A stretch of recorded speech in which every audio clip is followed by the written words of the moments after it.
So I guess at this point we must be live. Are we on, brother? We're on, all right. So if you're listening to us via the internet tonight, we hope that you'll get a blessing. And well, a few of our folks turned out tonight, and I appreciate that. They didn't have to come. We didn't want them to endanger themselves. And I hope you will take it serious, what's going on. It's a serious thing.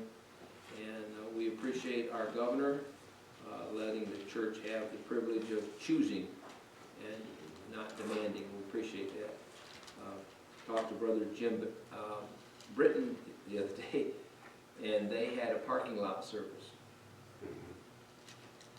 All the cars drove in, and they brought their gooseneck trailer out, and he preached from there. I asked him if they took an offering up. He said, yep, there was some men in some yellow bags going around with buckets, and collected the offering. So, Baptists, you can't have a meeting without taking an offering. We didn't have one tonight, so don't worry about where we're going to take one.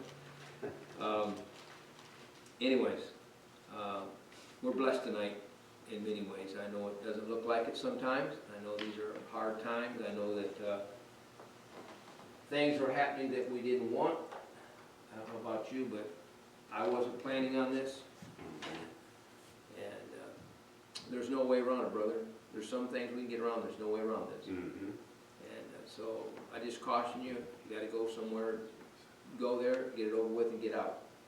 You don't stand around. I don't know how serious it all is, but it's serious enough people are dying. So, anyways, are we on here? I don't think we're not on here, so we need a mic here.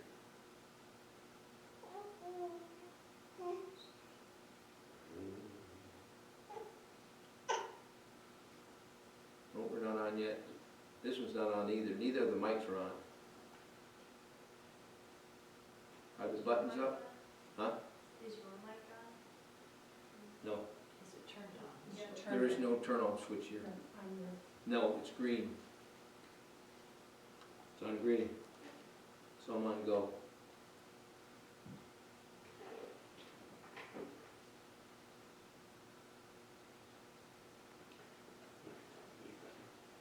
Nothing yet? We'll take a break and be back.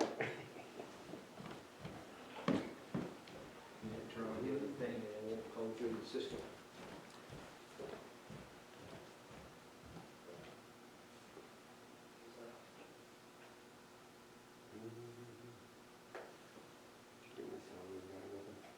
That's on. That's on.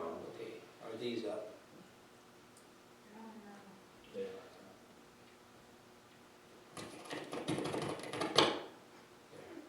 So, that's the pulpit mic. All right. We got it now? Yes, sir.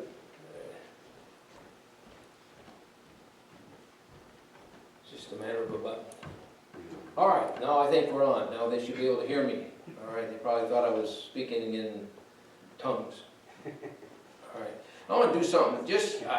This came across my head today, and so I just kind of put it down. And I wanted to look at something that we often consider to talk about, but we don't often see it side by side with itself. And so I want you to turn to Matthew 24. That's probably going to be. And then turn to 2 Timothy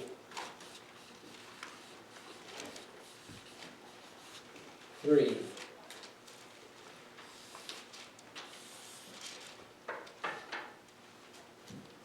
All right, so now there's a list in Matthew, and you're well aware of it, and it has to do with the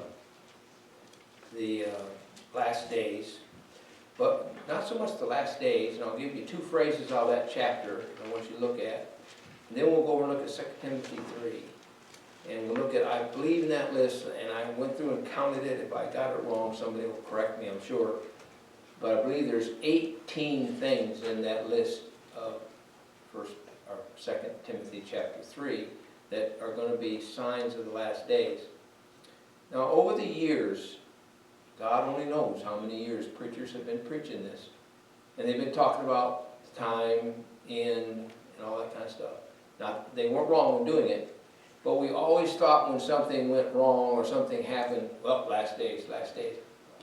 But if you stop and think about it, in many of those cases, for instance, in the 1960s, 70s, we had the hippie, yuppie rebellion, the Vietnam War, and all the peaceniks and all that kind of stuff went on. And boy, the preaching was going on, you know, this is it, this is it.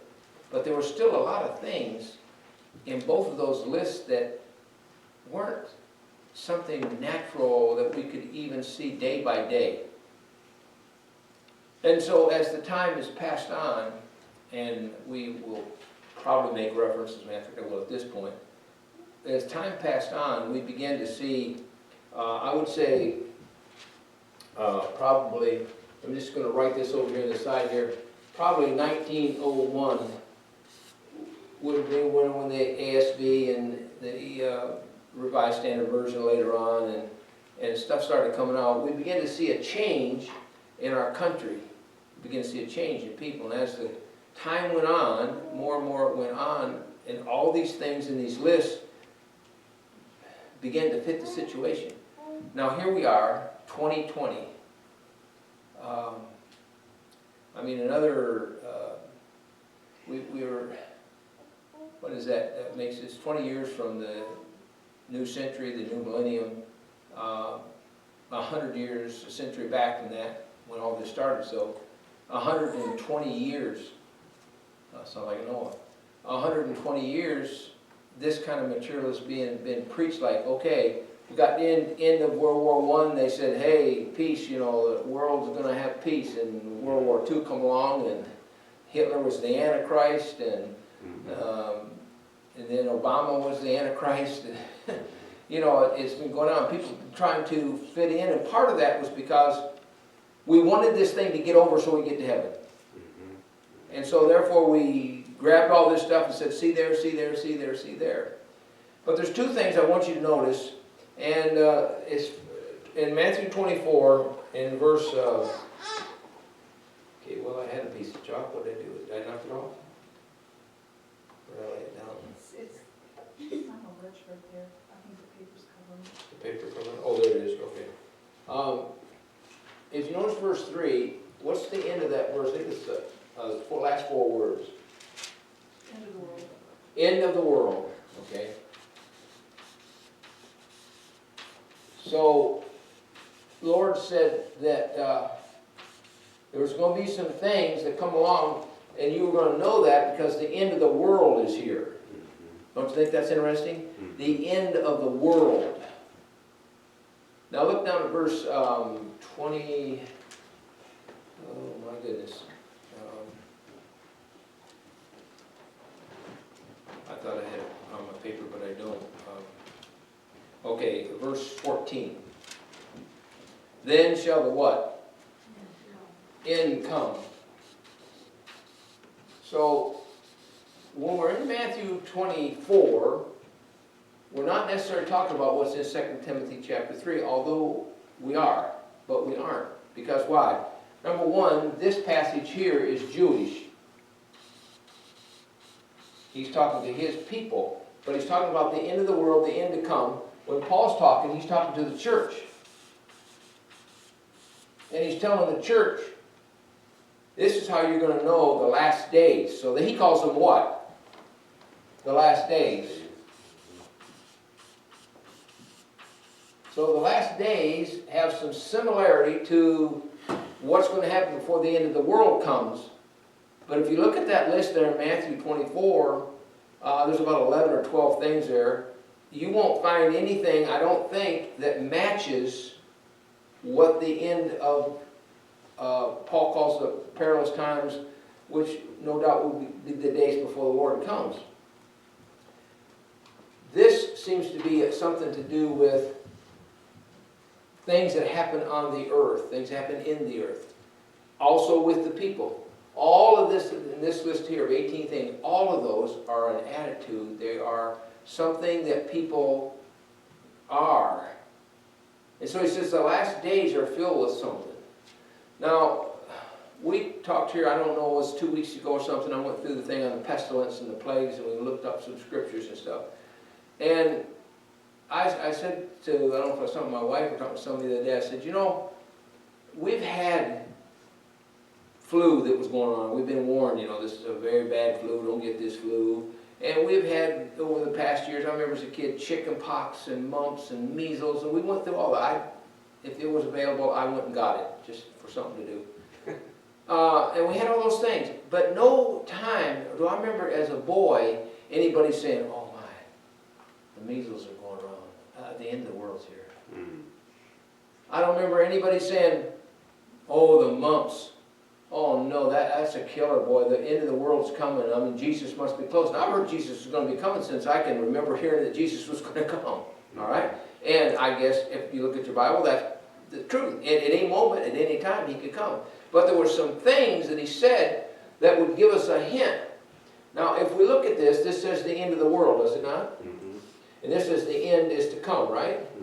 So what that tells you is there's probably going to be a crossover on both things, so that things can be happening over here and things can be happening over here, and either one of them is telling us, hey, things are getting close. Now, what have we seen in the last, let's say, 10 years, maybe 15 years? What have we seen more of? We've seen more of storms, hurricanes, earthquakes, tsunamis. I didn't even know what TS meant. I thought that was tsunami. I tried to pronounce the T and I found out, no, shh, silent T. All right. So come and look what happened in Japan. Hundreds and hundreds of people gone.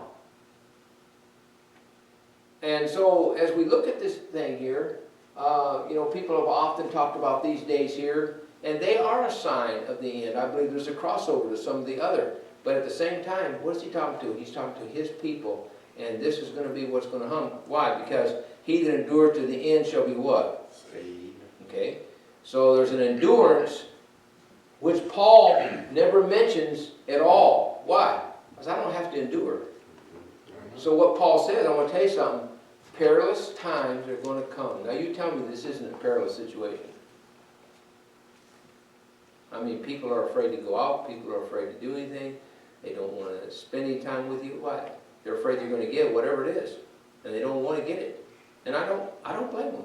I don't want it myself. So we live in this little cocoon that we've designed. And I saw a picture today. Somebody put it from downstate on I-94, and you could count them. There was 5 cars. Wow. At noon something. Does that tell you something? So understand something. When we get to this point here, and the Lord said, let's see, at the end of verse, okay, well, actually, look at verse 8. All of this is the beginning of what? Sorrows. Okay, so this is the beginning of sorrow. Why? There's going to be some things that are going to make you sorrowful. Some things are going to happen to be sorrowful. So we see that there are some likenesses. I mean, there's some things in this thing here, because it says end of the world, because it says end to come, that are going to start at a certain point, and they're going to go all the way to the end. It won't be just, this here is for the day which you and I live in. Will any of this stuff be carried in tribulation? Probably. But this is designed here, 2 Timothy 3, designed to let the church know. Why? Because if you go over here to 2 Timothy a minute, and let's look at, gotta find it here first. Let's look at chapter 4. In chapter 4, he says, I charge you, therefore, before God and the Lord Jesus Christ, who should judge the quick and the dead at his appearing in his kingdom, preach the word, be instant in season, out of season. So, would you say that this might be an out of season part? Okay, out of season. And then he says this, reprove, rebuke, exhort with all long suffering and doctrine, for the time will come when they will not endure sound doctrine, but after their own lust shall they heap to themselves teachers having itching ears. And they shall turn away their hears from the truth, should return to fables, and then he goes on and tells him, do the work of an evangelist. So, I say this in all due respect, okay, because I tell people, if you don't feel like that you can come, if you feel like this is you're gonna stay home. If you're sick, stay home. If you're coughing, stay home. Why? Nobody wants what you got. But at the same time, in some cases, the denominational churches that are led by, have a hierarchy, they've shut everything down, one of them till the 28th next month. So I don't know whether these people have any streaming or anything they're going to do, but here's people who, maybe they didn't have much, but they had something they went to, now they don't. What I'm telling you is, as we come near the end of the time, going to church and being a Christian and loving God and serving God is going to become a little bit more difficult than it is now. We don't like that. None of us like that. I told my wife, I said, here's the problem in America. You've heard this if you've heard it once. Hey, it's a free country, I'll do what I want to do. You've heard that. And now they're telling them, don't. And they're going, I want to, don't. And that's why you find some people, they're not regarding what's going on. Why? You're not going to tell me what to do. And that's the age we live in. They don't stop to realize during World War II what our forefathers did to keep what we have. They did without sugar. They did without gasoline. They had restricted miles they could drive. There was all kinds of rules, and some of them lasted 4 years. You see what I'm saying? But we had a different makeup in those days, but not nowadays. We want everything given to us. We want everything free. We don't want any restrictions on our life. We want to be able to live like we want to live and do what we want to do, and we're not ashamed of it. So, this passage here, and this passage here tells us about the end of the world, the beginning of sorrows. When this starts to happen, it'll be a sorrowful time. And then Paul talks about the last days before the rapture, and he lists 18 things that go on. But if you will, follow down this passage with me here a little bit, where we're just reading in chapter 4. And he says, but watch thou, verse 5, in all things, endure affliction, do the work of an evangelist, make full proof of the ministry, for now ready to be offered, and the time of my departure is at hand. I fought a good fight. And then he goes on and lists some things. What I want you to see is that during this time, Paul says, you know what I told you is going to take place? All right, during that time, be an evangelist. Do the work of an evangelist. Amen. Keep going. Don't quit.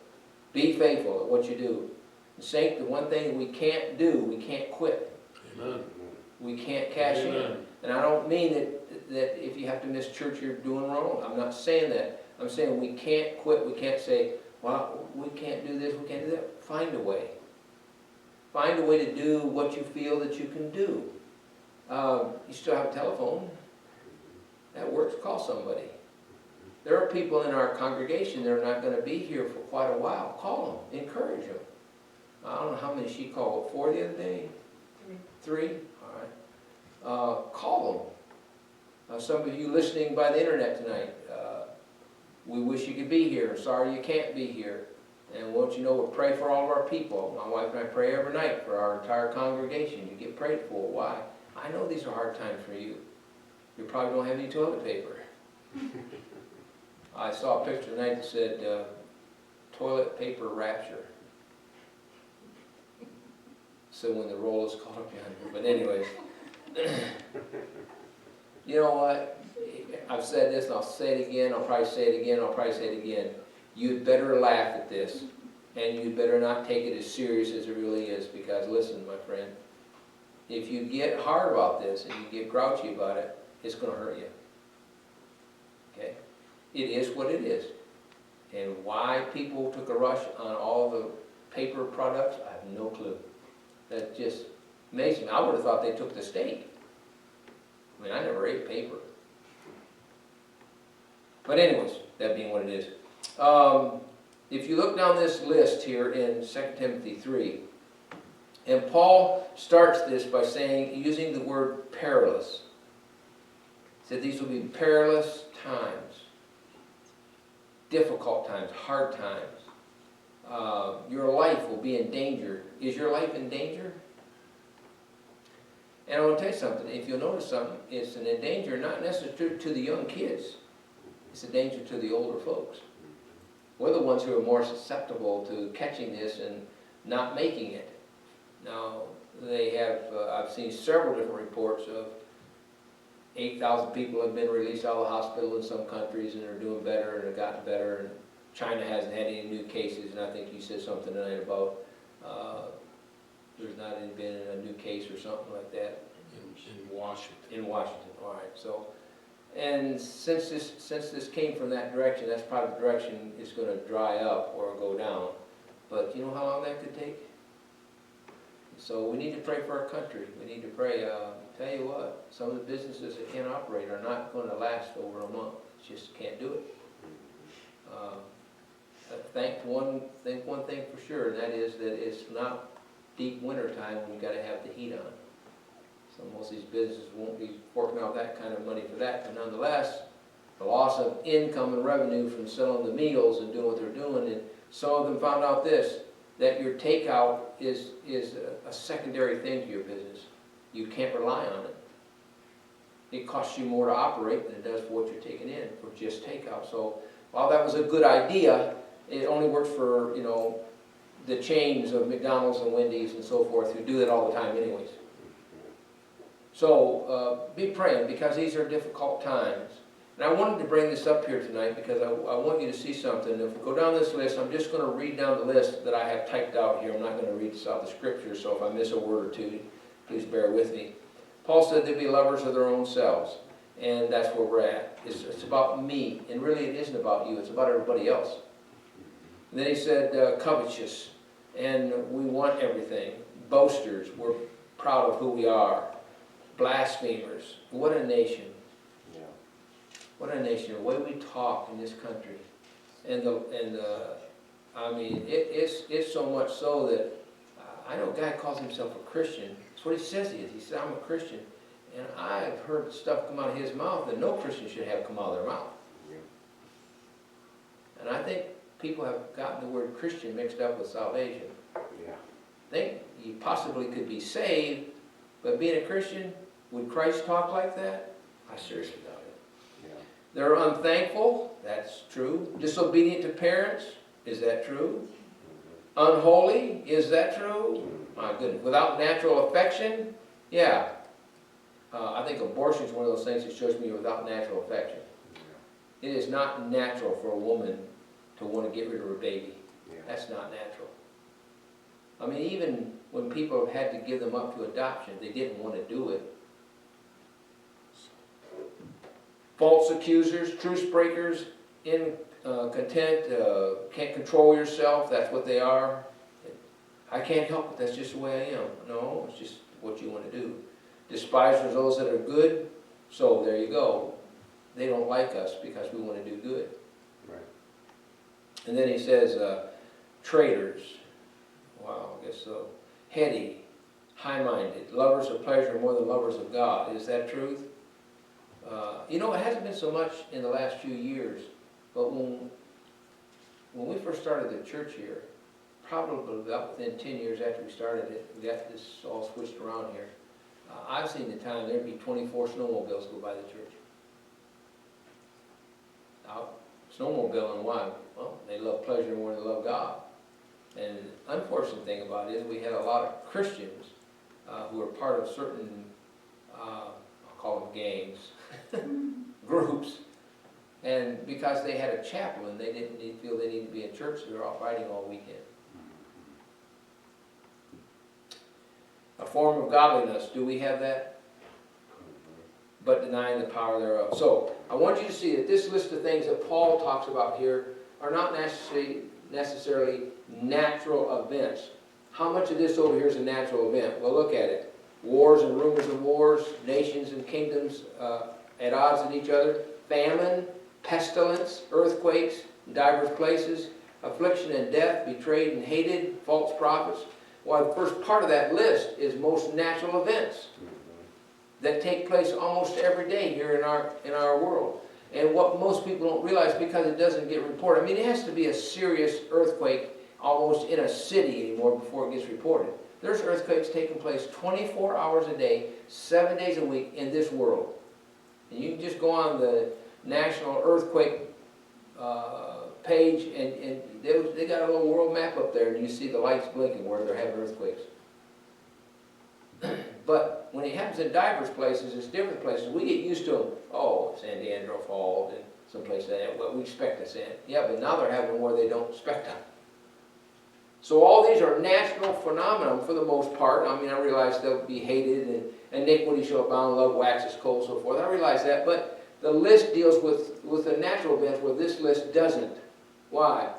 Because the last days deals with the end of the world, and the people who live on it are going to understand there's a God by the natural events that take place. We already know that. What we're looking at is how society is decaying. I mean, when we have people who don't know if they're a boy or they don't know if they're a girl. And when we have parents that say, well, I'm not going to tell them what they are, I'll let them make their decision when they grow up. Like, what in the world is wrong with your head? The natural instinct that God gave you is you will know what you are when you grow up. What happens is somebody twists your mind. Somebody tells you you don't have to be that if you don't want to. You got the wrong chromosome. No, you got the wrong mama. So, I just wanted to touch on this tonight. I wanted you to see that I think this is where we're at. I really do. I think we're at this point in time where we're beginning to see some of these things take place. And we're seeing, I would say, if you look at that list of 18 things, I would say 100% of it we see taking place. I don't think there's anything on that list that we haven't seen, and I would say within the last 6 months, we've seen it. If you get the newspaper, you don't have to go too far. There it is. There it is. And the bigger your city, the further down south you go, the more you see it. The more you go north, the less you see it. But it's there. I mean, just because we don't see it much here doesn't mean it's not happening in Houghton Lake and West Branch and Rose City and Lupton. Sometimes you just don't see it. So as we get into this situation here, I think probably this virus that's going around has caused us, all of us, to think more than normal about the Lord and more than normal about things. Why? Because we're seeing something that we've never seen before. I've never seen our country as scared. I've never seen our country as broken up. I've never seen our country in this mess that we're in. I've been through some stuff. I mean, I thought the Vietnam situation was bad, and I thought the campus riots and all the stuff that went on, I thought that was bad, and it wasn't bad enough. And I thought when they kicked the Bible out of the schools and when they kicked the prayer out of the schools, I thought that's bad enough. But I've never seen, we're not dealing with just Christians who are being cautious. We're dealing with world who are being cautious. Why? Because they're scared.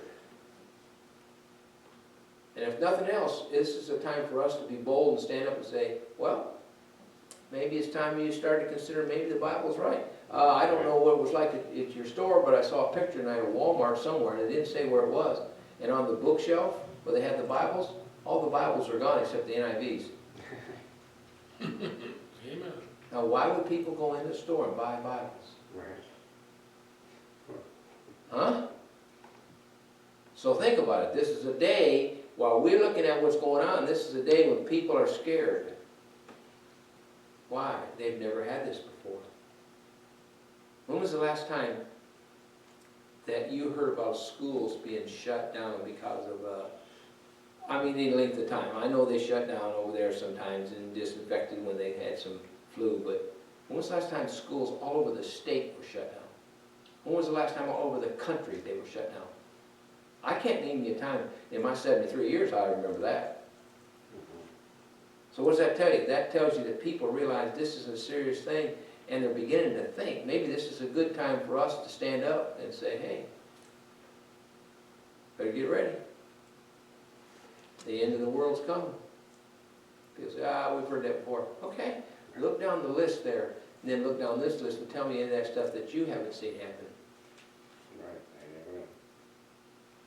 So, as you think about this, let's go to Revelation 3 just a minute.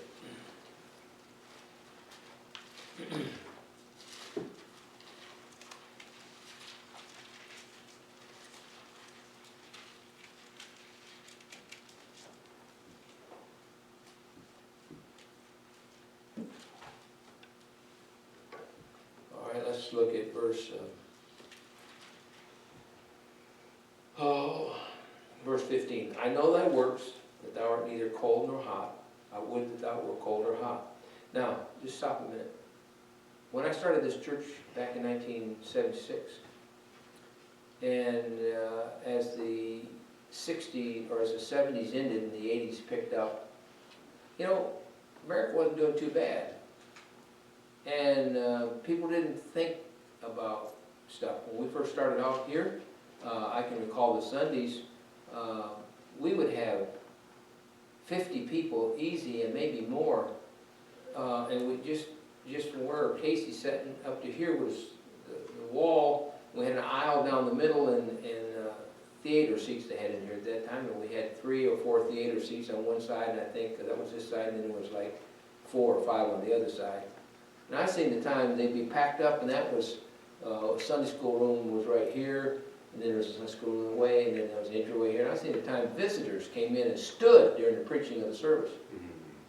Because, and they were up here visiting. They were at their cabin on the lake. They came and they stood.